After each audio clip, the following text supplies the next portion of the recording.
창세기 4장 1절에서 8절까지의 말씀을 중심으로 예배에 실패한 자들의 삶이라는 제목으로 함께 은혜를 나누시겠습니다. 자, 오늘 성경에 보니까 왜 가인이 아벨을 죽였을까? 사랑하는 자기 동생을 왜 죽였을까?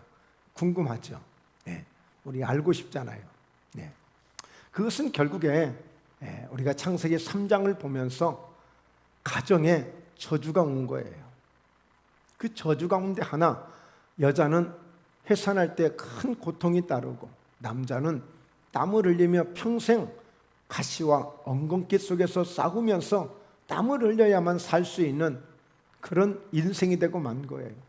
그런데 더 힘든 것은 뭐냐면 그런 와중에 남편은 계속 아내를 다스리려고 하고 아내는 끊임없이 남편에게 요구하는 거예요.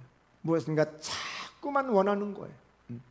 그러면서 어느 순간에 한 번도 그런 적이 없었던 아담과 하와의 가정에 분쟁이 생기고 다툼이 생기기 시작하면서 서로 하나님의 자리에 오르려고 하는 거예요. 이제 또 이렇게 선악과를 따먹고 말므로 하나님처럼 되어버렸고 하나님 자리에 올라간 그들은 서로 그 자리에서 쟁탈전을 벌이는 거예요. 자, 그러는 가운데 오늘 우리는 이 아담과 하와의 그 모습을 보면서 가인도 낳고 아벨도 낳고 하는데 결국에 이 자녀 교육은 말로 되는 것이 아니라 부모의 모습으로 되는 거예요. 부모의 모습으로. 가장 큰 산 교육은 부모의 삶을 통해서 자녀들이 그걸 보고 그대로 배우면서 자라는 거예요. 사실 우리는 말을 많이 해야 자녀들이 올곧게 잘 세워진다고 생각하지만 그렇지 않아요. 그들도 다 판단합니다.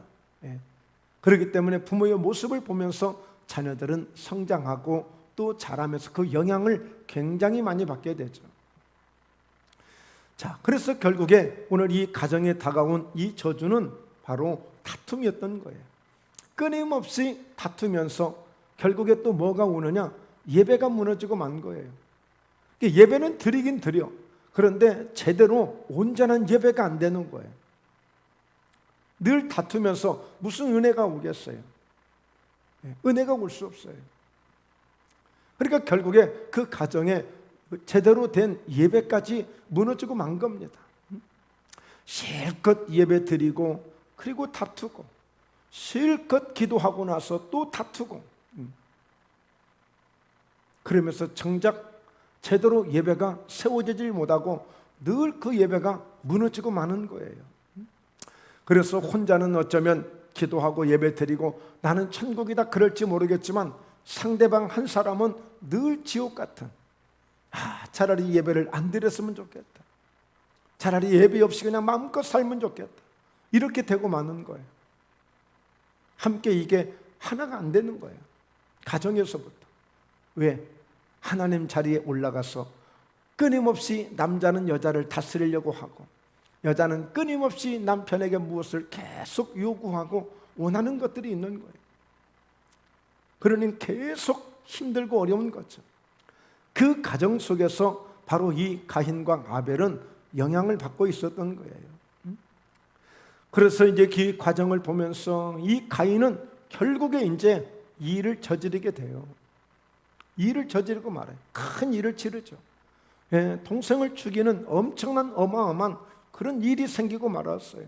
왜? 제대로 된 예배를 드리지 않으니까 예배 속에서 문제가 되는 거예요. 예배 속에서. 그러니까 여러분, 오늘 이 가인과 이 하와의 모습을 보면서 예배를 우리가 드리잖아요. 예배를 드리는 것으로 그치면 안 된다니까. 예배가 하나님 앞에 상달되어지고 예배가 하나님께 연락되어지는 그런 예배를 드려야 돼요. 그런 예배를. 그러니까 온전히 하나님께서 예배를 받으시는 예배를 드려야 돼요. 가인과 하와를, 저희 아벨을 통해서 오늘이 분명히 우리에게 지금 보여주고 있거든요. 예배가 연락되는 예배가 있구나. 예배를 받지 않으시는 예배도 있구나. 우리가 대충 드릴 일이 아니에요. 형식적으로 드릴 일이 아니에요. 그래서 오직 예배의 대상은 하나님이시거든요. 그러므로 그 하나님이 받으시는 예배가 되도록 우리가 온 정성을 믿음을 다해서 드려야 되는 거예요. 믿음을 다해서. 자, 그러므로 여러분 생각해 보세요. 오늘 가인 같은 경우에 예배가 자기도 나름대로 예배를 드렸어요. 가인은 양의 첫 새끼를 드렸고, 가인은 말하자면 오늘 곡물을 드렸어요. 자기가 농사한 것을 가지고 그 곡물을 드렸단 말이에요. 그런데도 하나님이 예배를 안 받으셨어. 그러면 우리 같으면 그럴 거예요. 하나님이 예배를 왜 안 받으셨을까? 내가 뭘 부족했을까? 하나님, 제가 뭘 잘못했나요? 제가 부족하게 드렸을까요? 하나님 왜 예배를 안 받으셨을까요? 그래서 뭔가 자신을 돌아보고 다시 한번 자신의 어떤 모습 속에서 하나님이 받으시는 예배가 되도록 내가 잘 준비하고 잘 드려야 되겠다, 이렇게 할 수 있잖아요. 그런데 가인은 그러지 못했어요.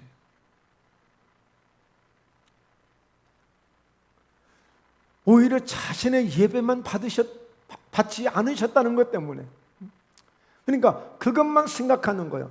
왜 아벨의 제사만 받고 내 예배는 받지 않으셨느냐? 이것만 가지고 이제 뭔가 하나님하고 이제 따지려고 하는 거예요. 뭔가 내가 기도를 했는데 응답이 안 됐다면 내가 뭐가 부족해서 그럴까? 더 자신을 돌아보고 더 기도를 더 열심히 할 수도 있는 거 아니겠어요? 만약에 예배를 받지 않으시는 예배가 됐다면 하나님, 다음번에 올 때는 예배를 더 잘 드릴게요. 3층에 불 켜세요. 다음에 올 때는 예배 잘 준비해서 드리겠습니다 하고 그럴 거 아니겠습니까? 그래야 되는데 이 가인은 자기 예배 받지 않으셨다는 이 하나님께 대한 화가 난 거야, 화가.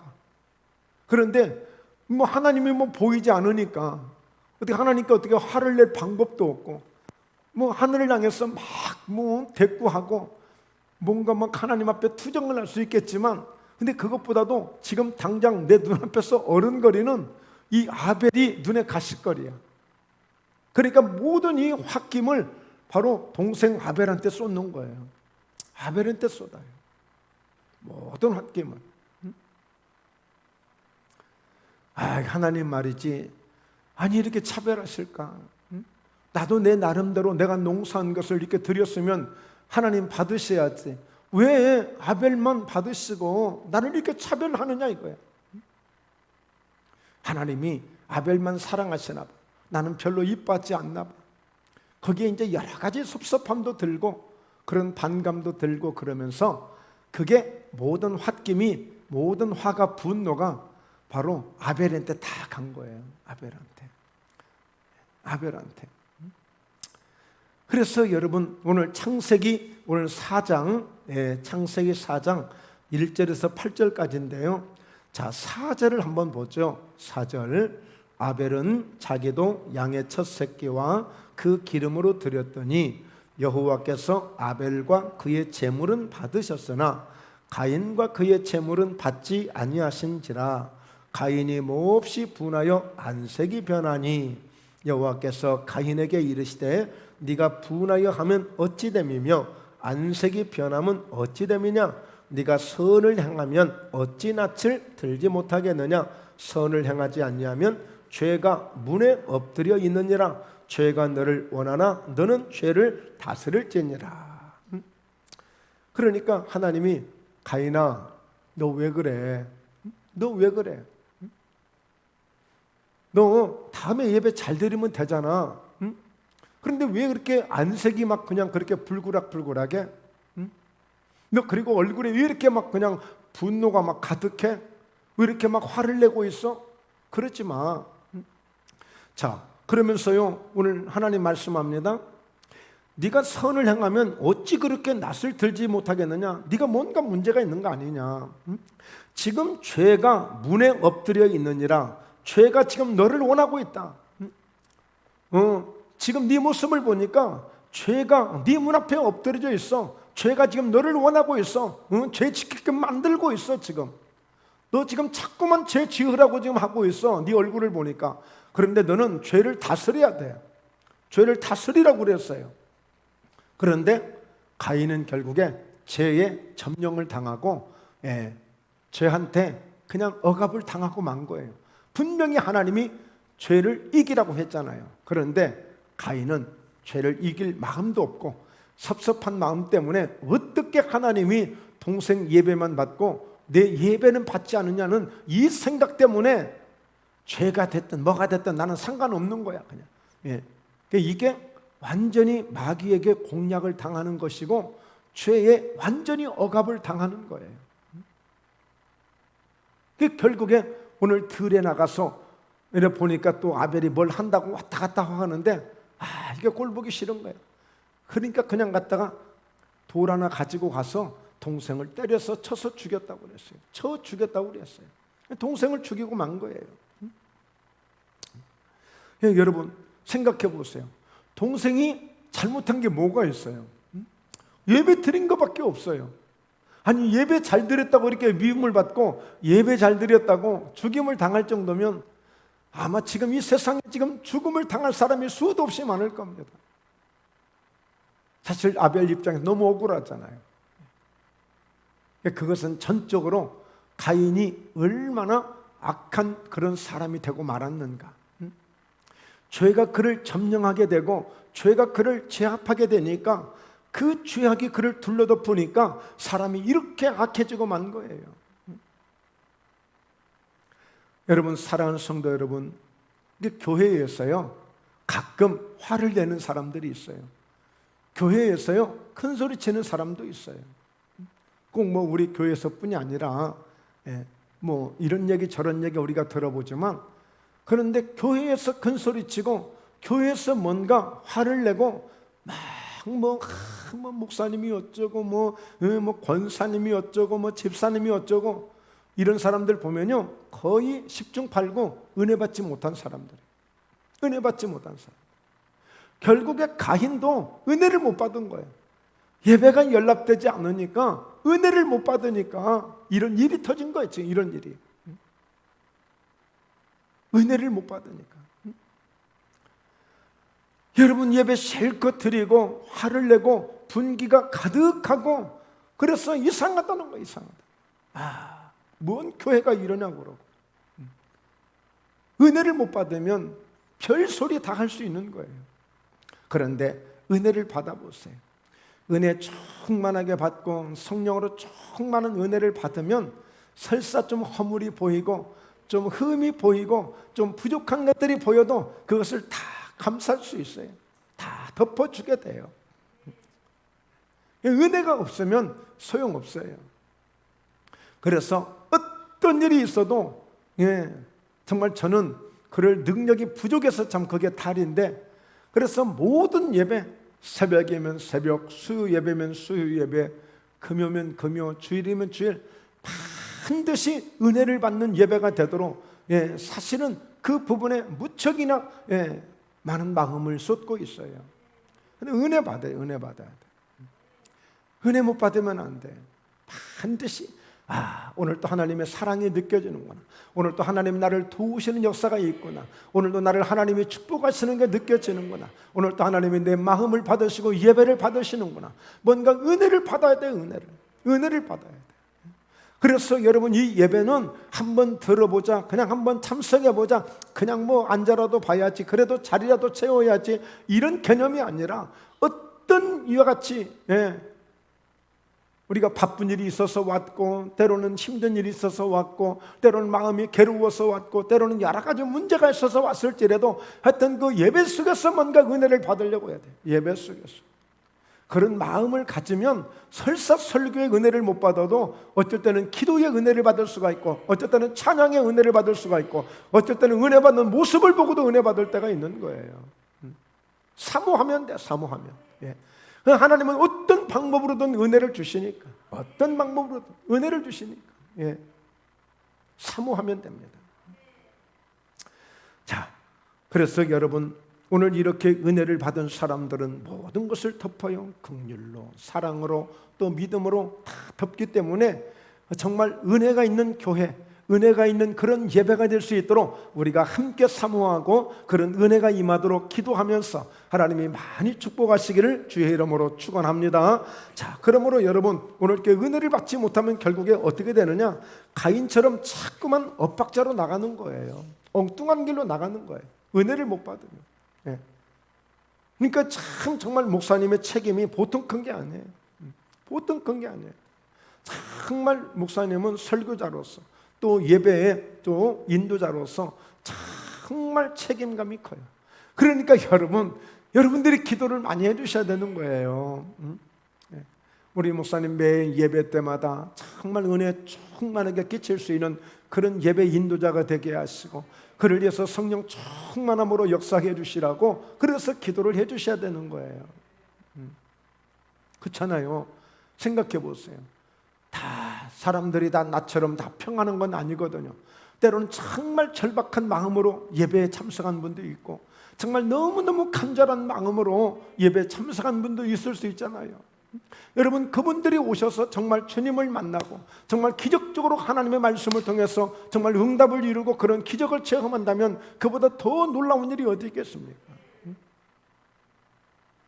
그래서 어쨌든 누구를 위해서든지 간에 오늘 예배 가운데 정말 하나님의 말씀이 살아 역사되어지고 성령이 역사되어지고 정말 은혜의 강물이 넘치는 그런 예배가 될 수 있기를 주의 이름으로 축원합니다.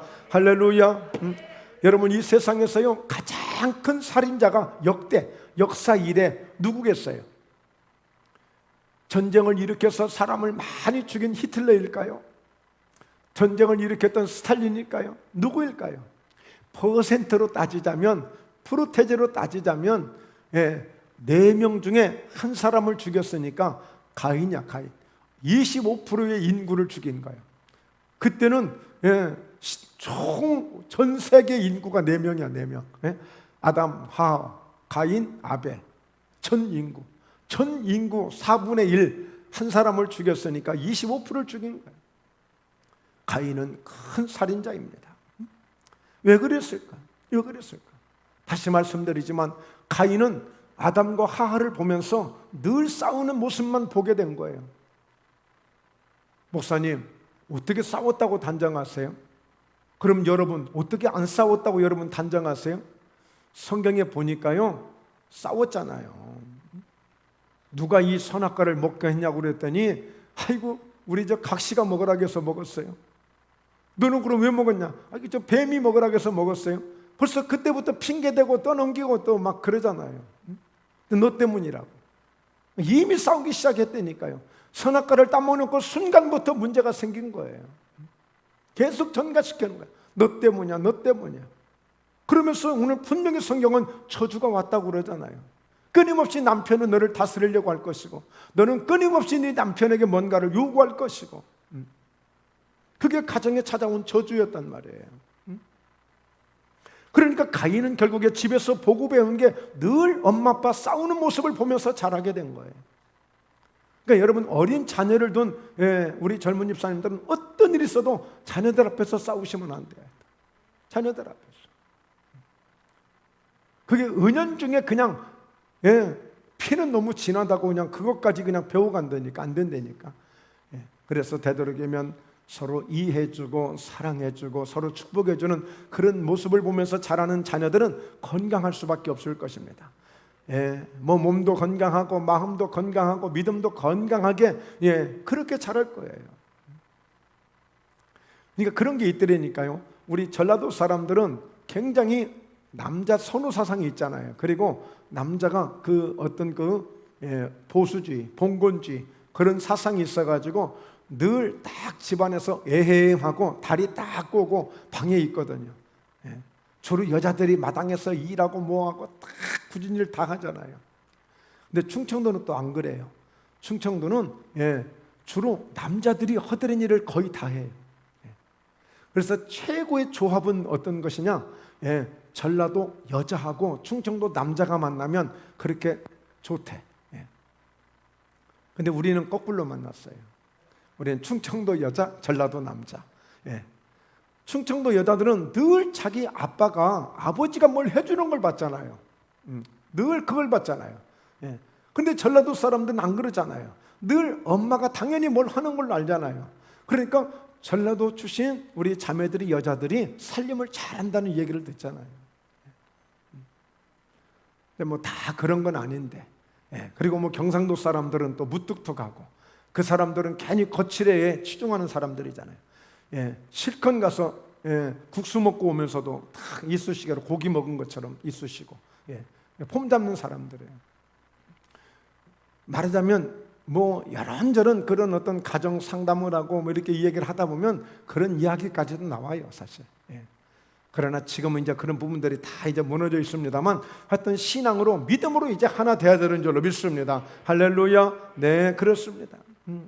그래서 여러분, 가인이라고 해서 예배에 관심 없는 게 아니었어요.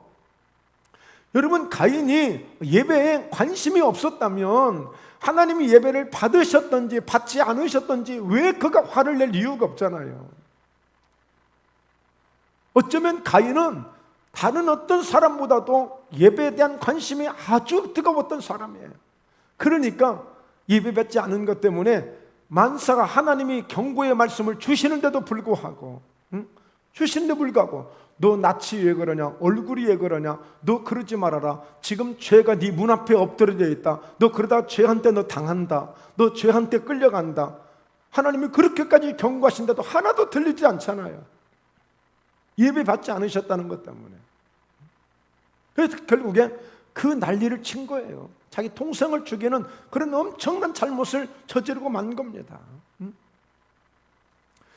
여러분, 그렇습니다. 그래서 오늘 자신의 예배도 하나님께서 받기를 원하셨는데, 특히 여러분, 이 가인은 믿음이 없는 것 같지만 자기도 예배에 대한 그런 욕심이 있었단 말이에요. 욕심이 있었어요.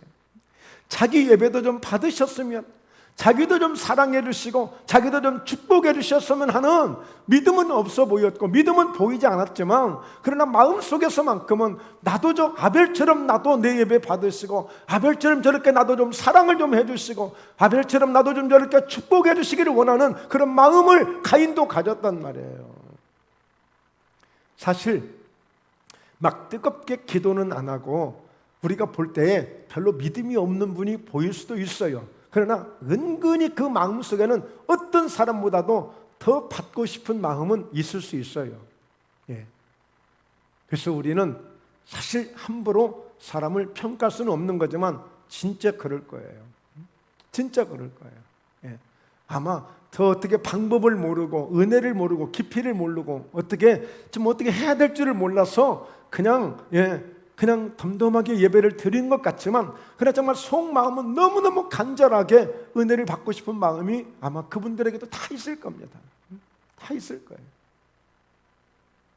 그래서 오늘은 아주 핵심적인 부분, 우리가 어떻게 해야 우리도 정말 가인처럼 되지 않고 예배에 실패한 자가 되지 않고 예배에 성공한 자가 될 수 있는가? 아벨처럼 어떻게 하면 우리 예배도 받으시는 예배가 되고 우리 예배도 하나님이 기뻐하시는 그런 예배가 될 것인가? 이 부분을 잡을 수 있기를 바랍니다. 그러면 돼요. 그러면. 자, 그래서요, 오늘 가인이 보니까요, 결국에 가인이 쫓겨나서 놋 땅으로 가게 돼요. 놋 땅으로. 오늘 창세기 4장 16절에 보니까 가인이 여호와 앞을 떠나서 에덴 동쪽 놋 땅에 거주하더니 아내와 동침함에 그가 임신하여 에녹을 낳은지라. 가인이 성을 쌓고 그의 아들의 이름으로 성을 이름하여 에녹이라 하니라. 가인이 결국에는 하나님 앞을 떠나게 된다니까요. 그러니까 여러분, 가정의 예배가 무너지면서 상상을 초월할 그런 살인극이 벌어지고, 결국에는 하나님을 떠나는, 동생도 잃고 하나님도 잃고 모든 걸 다 잃어버린 사람이 돼버린 거예요. 자, 우리가 여기서 한번 생각해 본 것은, 궁금한 것은, 그러면 어떻게 하면, 왜 하나님이 가인의 예배를 안 받으셨을까? 왜 아벨은 하나님의 그 예배를 받으셨고 왜 가인의 예배는 받지 않으셨을까? 이 부분이 굉장히 궁금하거든요. 그래서 많은 사람들은 이렇게 대답합니다. 아벨의 제사는 양의 첫 새끼를 드림으로 예수님이 기뻐하시는 그런 피가 있는 제사를 드렸기 때문에 그런 예물을 드렸기 때문에 하나님이 예배를 받으신 것이고, 오늘 가인은 농사한 것, 그냥 정성을 다한 것도 아니고 있는 거니까 그냥 갔다가 그냥 뭐 하는 것이니까 그냥 예배 드렸으니까 아마 안 받으셨을 거야, 이렇게 하기도 하거든요. 그런데 꼭 그것이 맞다고 할 수는 없어요. 왜냐하면 오늘 이 예배는 5대 제사가 있습니다. 그 가운데 소제가 있어요. 소제는 곡물을 드리는 거예요. 곡식을 드리는 거예요. 그러면 가인은 곡식을 드렸어요. 곡물을 드렸어요. 말하자면 소제 예배를 드릴 수 있는 거예요. 잘못한 게 아니에요. 자, 그러면 무엇으로 기준할 수 있는가? 무엇으로 기준할 수 있겠어요? 구약 성경에 보면 특별히 하나님이 예배를 받으실 때마다, 아주 중요할 때마다 어떤 역사가 있었냐면, 그 제물 가운데 불이 내려서 그 제물을 태우고 하나님이 받으셨다는 것을, 영광을 나타내 주셨어요. 그러니까 분명히 오늘 가인도 아벨도 하나님이 그 예물을 받으셨고 하나님은 가인의 제물을 받지 않으셨다고 했기 때문에 분명히 가인도 알고 아벨도 알고 다 알고 있어. 그럼 뭔가 있었을 거 아니에요. 뭔가 있었을 거라고요. 그러니까 너는 알고 나는 모르는 게 아니고, 나는 알고 너는 모르는 게 아니라 너도 알고 나도 알 수 있게끔 하나님이 예배를 받으셨다는 분명한 것을 뭔가 보여주셨을 거란 말이에요. 바로 거기에 그들만이 알 수 있는, 그들만이 부인할 수 없는 그런 하나님이 예배를 받으시는 분명히 불이 있었을 거라고 믿는 거예요. 불이 있었을 것이라. 그래서 여러분, 우리가 보통 기도할 때도 보세요. 마지막 정말 그 마가 요한의 다락방에도 불이 떨어지는 그 기도가 되잖아요. 간절히 기도할 때 그들 가운데 불이 떨어지는 역사가 있었어요. 역사적인 그런 어떤 상징적인 불입니다만, 정말 이 시대에 21세기에도 여전히 불이 떨어지는 역사가 있더라 하고, 바로 목포회담교회 그 불이 떨어지길 주의 이름으로 축원합니다. 그렇다면 최초에 누구나 다 볼 수 있었던 그런 불이 내렸던 때가 언제냐? 바로 그것은 창세기 15장에 있어요. 창세기 15장 그 17절에 보면, 제가 한번 읽어볼게요. 그 아브라함이, 하나님이 3년 된 암염소 수량을 3년 된 것을 가지고 내 앞에 제물을 드리라고 그랬잖아요. 그래서 그것을 쪼개어서 이렇게 드렸더니, 그때의 횃불이, 강력한 횃불이, 하늘에서 내린 횃불이, 그것도 작은 반딧불도 아니고 이런 작은 호롱불도 아니고 강력한 횃불이 쪼갠 고기 사이로 쫙 지나간 거예요. 강력하게 지나간 거예요. 그러면서 모든 사람이 볼 수 있도록, 그때 아브람도 보고 그 함께한 사람도 다 볼 수 있는 그런 강력한 불이 제물 가운데 지나갔단 말이에요. 하나님이 이렇게 불로 그 예배를 받으셨다는 것을 불로 보여주신 거예요. 불로 보여주신 거예요. 이게 최초에 아브람이 드렸던, 근데 그때 하나님이 제물을 준비해서 내게 제사를 드려, 예배를 드려, 하나님이 그렇게 말씀하셨잖아요. 그래서 아브람이 그렇게 순종해서 그 제물을 드렸더니 그쪽엔 고기 사이로 횃불이 지나가는 강력한 역사가 있지 않았습니까? 그리고 그 이후에 아브람, 이삭, 야곱, 요셉의 때부터 이제 애굽에 들어간 뒤로 불이 꺼지고 말았어요. 그러니까 400년 동안을 한 번도 예배 불이 없었어요. 이제 400년 동안 불이 꺼지고 말았어요. 그런데 그때 다시 하나님이 바로 모세를 통하여서 대제사장을 세우고, 제사장을 세울 때 시내산에서 다시 불을 내려주십니다. 다시 불을 내려주셔요. 그게 레위기 9장 24절이에요. 불이 여호와 앞에서 나와 제단 위에 번제물과 기름을 사른지라 온 백성의 이를 보고 소리 지르며 엎드렸더라. 할렐루야. 오늘 이렇게 모세와 아론이 손을 들어서 백성들을 축복할 때에, 여호와의 이름으로 백성들을 축복할 때에 하나님의 영광이 나타나시며 불이 내려서 그곳에 재물을 다 태우게 된 것입니다. 모든 백성들이 그 불을 다 보게 된 거예요. 그 불이 내리면서 400년 동안 그동안 애굽 생활을 하느라고 불이 완전히 꺼져버린 그 시내산에 다시 불을 내리셔서 그 예배를 받으시고 역사하신 거예요. 그리고 이어서 막 믿음이 없는 왕들이 세워지면서 또 그만 불이 꺼지고 말았어요.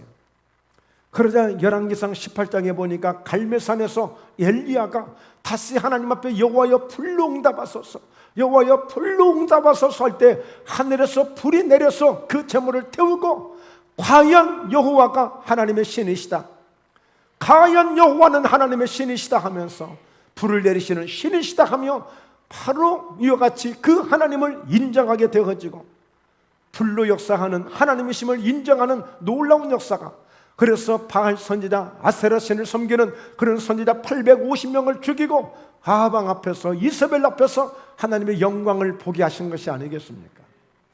할렐루야. 네, 그러는 가운데 여러분, 이런 엄청난 역사가 있었던 거예요. 이미 가나안 땅에 들어와서 여호수아가 죽고 사사시대에 또 불이 꺼지면서 그 시내산에서 불이 붙었던 그 불이 꺼지면서 결국에는 이렇게 엘리야를 통하여서 다시 불을 내리는 역사가 있었고, 그리고 마침내는 또 이제 솔로몬 시대에 가서 솔로몬이 성전을 건축하고 하나님 앞에 봉헌 기도를 드릴 때에 그 성전 가운데 다시 불이 내리는 역사가 시작이 된 거예요. 다시 또 불이 내리는. 역대하 7장 1절에 3절까지 보면 이 솔로몬이 제물을 드리고 하나님 앞에 봉헌 기도를 드릴 때, 예배를 드릴 때에 강력한 불이 내렸던 것입니다. 한번 볼까요? 역대하 7장 1절부터 보니까 솔로몬이 기도를 마침에 불이 하늘에서부터 내려와서 그 번제물과 제물들을 사려고 여호와의 영광이 그 성전에 가득하니 여호와의 영광이 여호와의 전에 가득함으로 제사장들이 여호와의 전으로 능히 들어가지 못하고 이스라엘 모든 자손은 불이 내리는 것과 여호와의 영광이 성전 위에 있는 것을 보고 돌을 깐 땅에 엎드려 경배하며 여호와께 감사하며 이르되 선하시도다 그의 인자심이 영원하도다 하니라. 할렐루야. 네, 이렇게 하나님은 예배 가운데 불을 내리셨어요. 그러니 이 불을 보고 예배를 받았느냐 안 받았느냐 그럴 사람은 아무도 없잖아요. 여러분, 지금 이 시대에도 오늘 얼마든지 하나님의 불이 계속 내리고 있습니다. 할렐루야. 얼마든지요. 예수님께서도 누가복음 12장 49절에 내가 불을 땅에 던지러 왔다고 말씀했어요. 예수님의 오신 목적 가운데 하나, 불을 땅에 던지러 오셨다. 누구든지 사모하고 은혜를 간절히 구하는 자에게 오늘 또 예수님이 던지는 그 불이 붙게 되면 오늘 뜨겁게 역사될 줄로 믿습니다. 그래서 그들은 사도행전 1장 3절 4절에 너희가 몇 날이 못되어 성령으로 세례를 받을 것이라 하며 그리고 말씀하시고 오늘 하늘로 승천하셨던 예수님의 말씀을 붙들고 간절히 그들은 마가의 다락방에 모여서 기도할 때에 불의 혀같이 갈라지는 강력한 불이 그곳에 120명이 떨어진 거 아니겠습니까? 그래서 그들이 이 불을 받고 사도행전의 역사를 만들어 간 거예요. 사도행전의 역사를 이루어 간 거예요. 얼마나 대단합니까? 그래서 그때부터요, 예수님의 제자들 사도들 12명과 로마 제국이 싸움이 붙은 거예요. 싸움이 붙었어요. 오늘 이 12사도들은 오늘 예수님이 사울을 부르시고 바울로 세우시면서 이방인들과 임금들과 그리고 오늘 이스라엘 자손들에게 복음을 전하기에 택한 나의 그릇이라고 그랬잖아요. 그러니까 사도들을 세워서 로마 제국과 붙게 만든 거예요. 결국에 여러분, 사도 바울 보십시오. 로마 총독에게 복음을 전하려고 일부러 자기가 죄수의 몸으로 가서 총독 앞에 가서 복음을 전하잖아요. 사실 그들의 모습을 보면 그들은 정말 허접했어요. 마가의 다락방에서 불을 받았다고는 하지만, 능력은 나타냈다고 하지만 그들의 모습을 보면 허접하기 그지없었어요. 뭐 저들이 잠깐 능력을 나타내고 뭘 하지만 뭔가 총칼로 위협하고 가두고 죽이고 순교시키고 하니까 금세라도 다 망할 것처럼 허접해 보였어요. 대단해 보이지 않았어요. 얼마든지 권력이 더 세다고 생각했어요. 그런데 결국에는 로마가 굴복당했습니다. 그렇게 강하고 그렇게 안악했던 로마가 그 복음을 억압하려고, 그 믿음의 사도들을 억압하려고 믿음의 사람들을 그렇게 많이 순교시키고 죽였지만 결국에는 그들이 그리스도 앞에 굴복당하고 로마가 기독교로 국교가 되고 말아버렸습니다. 할렐루야. 이게 불이 있는 그들을 통해서 역사되어진 하나님의 결과예요. 하나님의 결과. 그러니까 여러분, 우리가 정말 믿음 생활을 해도 우리가 성령으로 충만해서 제대로 불을 가지고 하면 우리가 지금은 연약해 보이고 허접해 보일지 모르겠지만, 사람들은 우리를 우습게 우리를 볼지 모르겠지만, 그러나 불이 있는 사람이 모든 것을 이길 수 있는 거예요. 승리하는 겁니다. 그 불이 오늘 이 시대에 여기까지 오게 된 거예요. 그래서 정말 저희 목포예담교회가 할 수 있는 게 있다면 뭘 하면 될까요? 뭘 하면 될까요? 남들처럼 전도를 좀 열심히 하면 되겠죠? 남들처럼 뭐 하면 되겠어요? 여러분, 누구나 다 할 수 있는 것들이에요. 그러나 지금 사람들이 하지 못하고 할 수 없고 막연히 기대는 하죠. 누구나 기대는 하죠. 그러나 정말 우리는 확실하게 불을 잡을 수 있는 그런 믿음을 가지고 대쉬해서 좀 하나님 앞에 적극적으로 나아가서, 하나님 정말 이 시대의 불을 우리에게 주시옵소서. 하나님, 사울을 주님이 택한 그릇으로 세우신 것처럼 이 시대 저희를 그릇으로 세워주셔서 저희에게 불을 주시옵소서. 노마를 변화시킬 만한 그런 불이 있었던 것처럼 이 시대의 이 민족을 변화시킬 그런 불을 우리에게, 나에게 주시옵소서. 그런 불을 주시옵소서. 우리가 지금 그렇게 간구해야 될 줄로 믿습니다. 할렐루야. 여러분, 그래서요, 진정한 예배는 하늘에서 불을 내리는 거야. 불이 내리는 거야. 진정한 예배는 뭐 설교가 좀 어쩌네 그거는 다, 그건 누구나 정말 수도 없이 수천 수만 명의 수많은 설교가들이 다 지나갔어요. 어느 정도 은혜는 받겠죠. 그러나 그 뭐 설교 한두 편 좋은 걸로 세상을 변화시킬 수는 없는 거예요. 불이 있어야 돼요. 불이 있어야만, 그 불이 있어야만 역사가 일어날 수 있는 거예요. 불이 있어야. 그래서 여러분, 진정한 예배는 불이 있어야 되고, 그래서 예배는 어떤 프로그램도 아니에요. 예배는 문화도 아닙니다. 그냥 기독교인이니까 원래 그냥 의례하는 것이 아니에요. 예배가 본질이에요. 본질. 그 본질은 뭐냐? 불이 있어야 본질이 되는 것이고 영광이 있어야 본질이 되는 것입니다. 본질이 있어야 되는 거예요. 누구에게 보이게 한 것도 아니고. 예배는 본질이에요. 본질.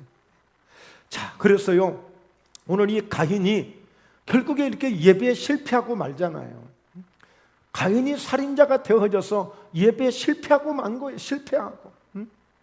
그래서 결국에 가서 노시라는 땅에 가서 성을 쌓잖아요. 그것도 착한 아버지 아담이, 가인이, 착한 아버지 가인이 자기 아들을 낳는데 이름을 에녹이라고 그랬어. 그런데 그 하나님과 동행하다가 죽음을 보지 않고 하나님을 기쁘시게 하다 옮겨진 그 에녹이 아니라 그냥 이름만 에녹이야. 가인의 아들 에녹이야. 그러니까 이 가인이 얼마나 착한지 자기 아들을 위해서 성을 쌓아가지고 이름을 에녹이라고, 에녹성이다, 이렇게 최초의 성을 또 만들어줬어요. 여러분, 오늘 이걸 아셔야 돼요. 우리 은혜 받는 사람들은요, 불이 있는 사람들은 성을 쌓지 않아요. 그런데 가인은 이제 하나님이 없어요. 하나님을 떠났어요. 예배가 완전히 무너졌어요. 그러니까 어떻게 해요? 내가 성을 쌓아서 내가 지켜야 돼. 나를 보호해야 돼. 이 나를 보호해줄 성이 필요했던 거야. 오늘날 이 시대에도 인맥이 자기를 돕는 걸로 생각하고 인맥의 성을 쌓는 사람이 있어요. 뭔가 학벌이, 뭔가 배움이 자기의 어떤 자기를 보호해주고 자기를 성공시킬 수 있다고 생각하고 그 학벌에 오늘 이와 같이 성을 쌓는 사람들이 있어요. 그래도 뭐니 해도 힘이 있어야 되고 돈이 있어야 되고 뭔가 성을 쌓고자 하는 자기만의 그런 성을 쌓고 있는 사람들이 있어요. 그러나 왜요? 그들은 하나님이 도와주실 것을 모르니까. 그러나 우리 믿음의 사람들, 은혜 받은 사람들은 하나님이 도와주신 걸 믿는다기 때문에 하나님이 우리의 성이 되시고 하나님이 우리의 울타리가 되어주시고 하나님이 우리의 길이 되어주시기 때문에 우리에게는 성이 필요 없어요. 늘 하나님의 보호 속에서 살아가기 때문에.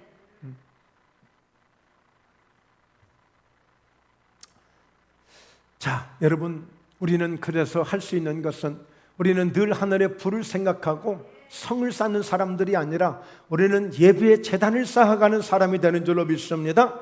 예. 그리고 이제 중요한 것, 이제 말씀드리면서 정리를 하려고 하는데요. 이 창세기 4장을 이렇게 쭉 보면 가인이 아들을 낳고 그 다음에 이제 후손들 이야기가 좀 쭉 나오거든요.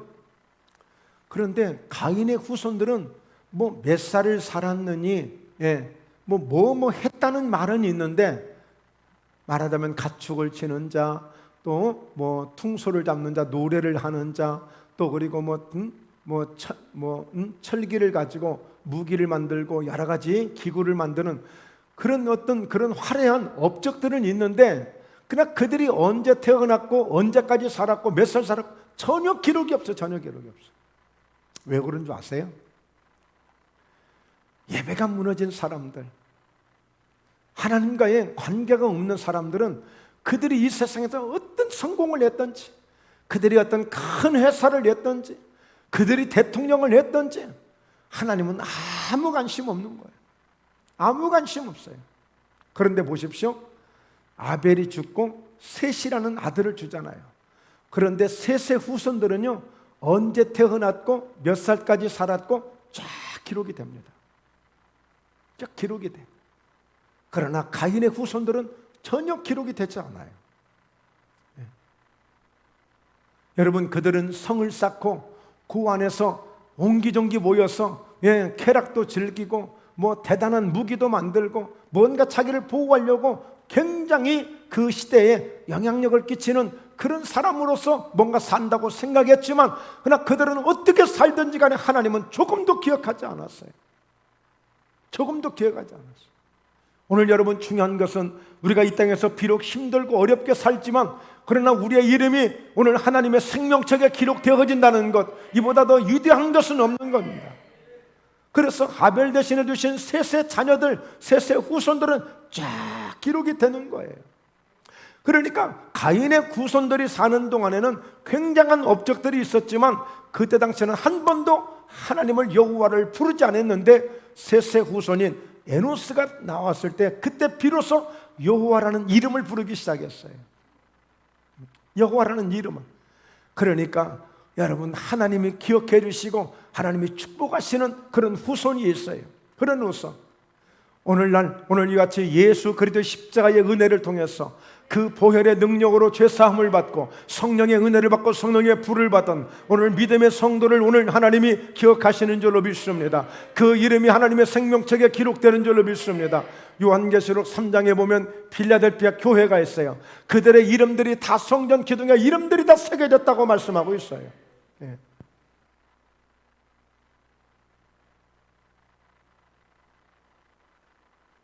하나님의 생명책에 이름이 기록되는 것, 이보다 더 위대한 사건은 없는 거예요.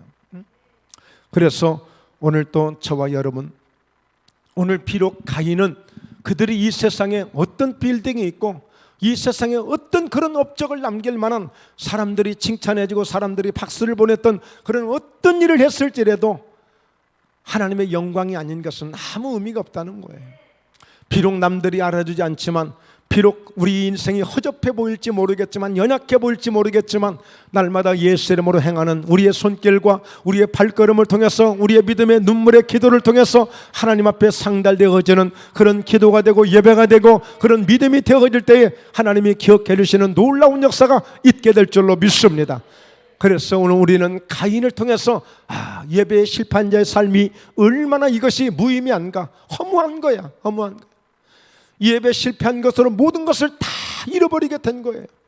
하나님의 기억도 해주시 않는 인생을 살면 무슨 의미가 있겠어요? 하나님이 기억해 주시 않는 인생들. 그러나 오늘 저와 여러분의 모든 인생들을 하나님이 기억해 주시고, 오늘 또 수고했구나, 오늘 또 네가 작은 일에 충성했구나, 오늘 또 이같이 누가 아무도 알아주지 않을지라도 네가 믿음으로 지금 살고 있구나, 하나님이 인정해 주시는 그런 역사가 있기를 주의 이름으로 축원합니다. 알게 모르게 사울이 큰 소리를 치면서 핍박을 하면서 스데반이 죽는데 앞장서서 자기가 최고인 줄 알고 기고만장했지만, 오늘 예수님은 그를 지적하지 않았습니까? 나는 네가 핍박하는 나사렛 예수다. 너 왜 그렇게 인생을 사냐?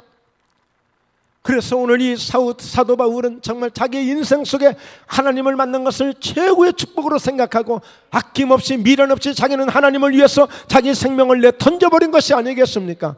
이게 하나님을 만난 사람의 모습이에요. 그 맛을 아는 자만이 알 수 있는 거예요. 그 은혜를 아는 자만이 알 수 있는 거예요. 그 은혜가 우리의 몫이 되는 줄로 믿습니다. 저와 여러분의 몫이 되는 줄로 믿습니다. 이 은혜 가지고 우리 달려갑시다. 이 은혜 가지고 우리 삽시다. 할렐루야.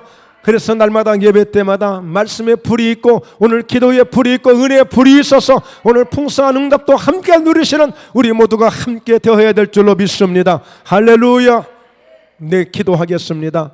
살아계신 하나님 아버지, 주님의 은혜와 사랑을 감사드립니다. 성령 하나님의 역사가 오늘 말씀에 불이 되어지고, 오늘 성령의 불이 떨어지는 예배가 되어지고, 기도의 응답에 불이 떨어지는 하나님의 영광으로 충만한 오늘 예배되게 하신 것을 감사와 영광을 드립니다. 하나님 또한 저희들 불을 짓고 기도할 때에 하나님 기도 가운데도 불을 주시옵소서. 불을 내려 주시옵소서. 그래서 엘리야가 고백했던 것처럼 과연 여호와가 하나님이시로다. 과연 불을 내리시는 여호와가 하나님이시로다. 하나님께 영광 돌리는 저희 목포의 단교에 우리 사랑하는 귀한 성도들 모두 되어질 수 있도록 역사해 주시고 인도하여 주시옵소서. 거룩하신 예수님의 이름으로 기도하옵나이다. 아멘.